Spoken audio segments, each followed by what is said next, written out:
Dinas Pendidikan Provinsi Bali mengumumkan mekanisme penerimaan peserta didik baru PPDB untuk SMA dan SMK negeri.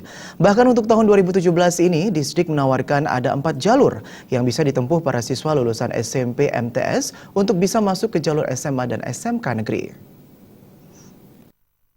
Maksud saya ya kan, dari itu ya pada hari ini. Menurut Sekretaris Dinas Pendidikan Provinsi Bali, Oyan Sarinah, mengacu pada Peraturan Menteri Pendidikan dan Kebudayaan Nomor 17 Tahun 2017, ada 4 jalur yang bisa diikuti untuk penerimaan peserta didik baru di tingkat SMA-SMK, yakni jalur reguler atau selama ini dikenal sebagai jalur nilai ujian nasional, jalur prestasi, jalur keluarga miskin, dan yang terakhir adalah jalur lingkungan lokal yang merupakan jalur baru yang bisa dimanfaatkan. Jalur lingkungan lokal ini dimaksudkan agar jaringan sampai anak-anak di dekat suatu sekolah tidak bisa sekolah hingga membuat mereka harus berhenti sekolah karena harus sekolah di lingkungan yang jauh. Wayan Sarinah menambahkan, jalur lingkungan lokal kuotanya 10% untuk masing-masing sekolah. Dengan syarat peserta harus menyerahkan kartu keluarga dengan tanggal cetak paling lambat 1 Januari 2017.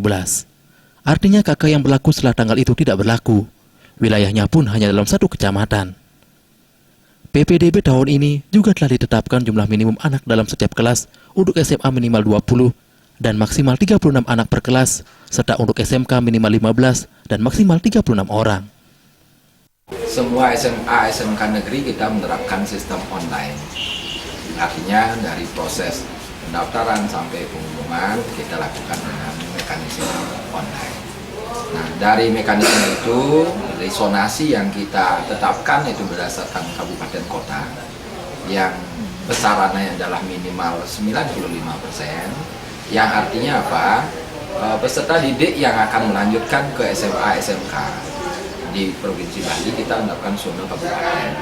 Dan yang boleh akan diterima di lintas kabupaten dan dari luar kabupaten itu adalah maksimal 5%.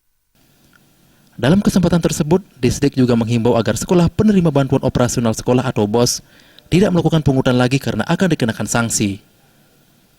Pratnya Paramita, Bali TV.